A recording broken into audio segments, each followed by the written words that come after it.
बिहार में बाढ़ को कंट्रोल क्यों नहीं किया जाता है। बिहार में बड़े से बड़े नेता, अधिकारी, मंत्री सभी लोग बाढ़ के नाम पर केंद्र सरकार से आवंटन राशि लेती है और बाढ़ पर कोई काम नहीं करने के कारण बिहार में आए दिन हमेशा भयंकर बाढ़ आते रहता है। खासकर उत्तर बिहार में सबसे ज्यादा बाढ़ से प्रभावित लोग हैं। इस पर कोई ध्यान नहीं दिया जाता है, सिर्फ और सिर्फ अपने जेब भरने के लिए ही काम किया जाता है। आइए दोस्तों, आज हम चर्चा करने वाले हैं बाढ़ पर। क्या बाढ़ को रोकना आसान काम नहीं है, जो पिछले कई वर्षों से सरकार, बिहार सरकार हो या केंद्र सरकार हो, इसे रोकने में असमर्थ रही है। नमस्कार दोस्तों, मैं पवन कुमार। बिहार एक ऐसा राज्य है जहां हर साल 70% आबादी बाढ़ से प्रभावित होती है और इन क्षेत्रों में फसल हो, पशु हो, मानव हो, सभी को क्षति पहुंचती है। आने जाने में परेशानी होती है। अगर कोई आदमी बीमार पड़ जाए तो उसे दिखाने के लिए भी सोचने पर मजबूर हो जाता है। खासकर उत्तर बिहार में हर साल बाढ़ से भारी नुकसान होता है।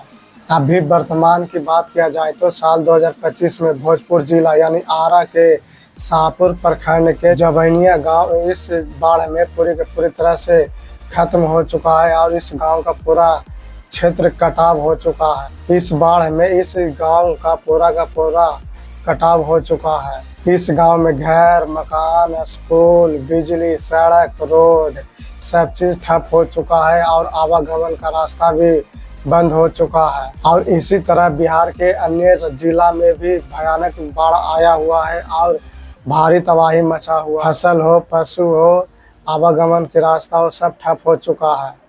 इस बाढ़ आने का मुख्य कारण है नेपाल से पानी आने के कारण।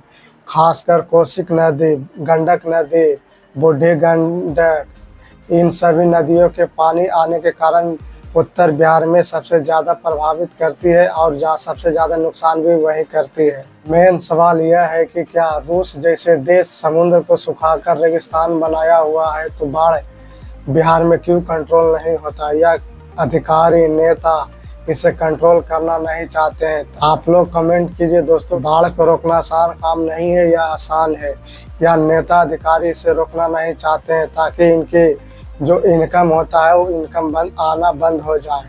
उत्तर बिहार के कुल क्षेत्रफल 94,163 किलोमीटर है, जिसमें 68,800 किलोमीटर वर्ग की एरिया प्रभावित होती है और जितने भी इस एरिया में फसल लगी रहती है सब बर्बाद हो जाती है।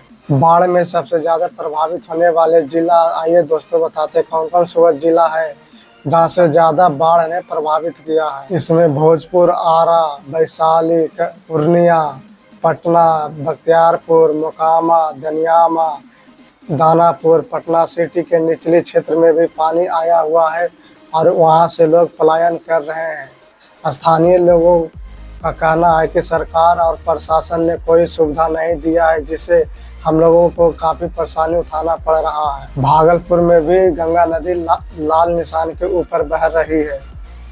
वहीं उत्तर बिहार की बात किया जाए तो सारण, गोपालगंज, वैशाली, सुपौल, अररिया, पूर्णिया, सहरसा, कटिहार, शिवहर, ये सब जिला बाढ़ से सबसे ज्यादा प्रभावित होने वाले जिला है। बिहार में बाढ़ को कंट्रोल किया जा सकता है, लेकिन कोई करना नहीं चाहता है। रूस समुद्र को सुखा दिया है और वहाँ रेत ही रेत नजर आता है। कर्नाटक में एक्वा बेट प्रणाली है, जिससे एक राज्य से दूसरे राज्य पर पानी को छोड़ दिया जाता है और पानी से बाढ़ आने की समस्या होती है। तो एक्वा बेट प्रणाली क्यों नहीं बनाया जाता है? रूस जैसे टेक्नोलॉजी बिहार में क्यों नहीं यूज किया जाता है, ताकि बिहार में भी बाढ़ को कंट्रोल किया जा सकता है। बिहार में बाढ़ कब तबाही मचाई है, आइए दोस्तों बताते हैं। साल 1978, 1987, 1998, 97, 2000, 2001, 2002 और 2004 और साल 2007 में बाढ़ का बिहार में सबसे विकराल रूप देखा गया था। साल 2004 में बाढ़ ने बिहार में सबसे ज्यादा भयानक विनाशकारी तांडव मचाया था।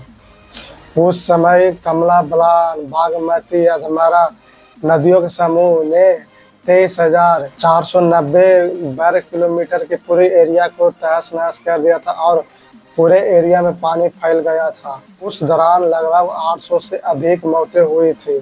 फिर साल 1998 में बाढ़ आया था।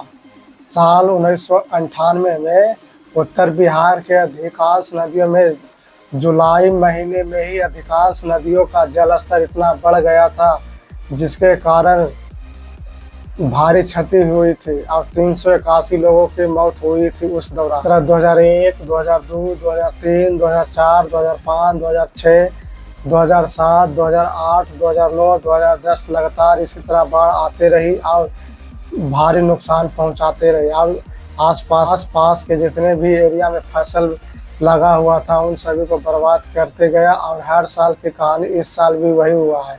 इस साल भी जवैनिया गांव में पूरी तरह तहस नहस हो चुका है और इस गांव का 90% एरिया कट चुका है और यहाँ न खाने की व्यवस्था है न पीने की व्यवस्था है।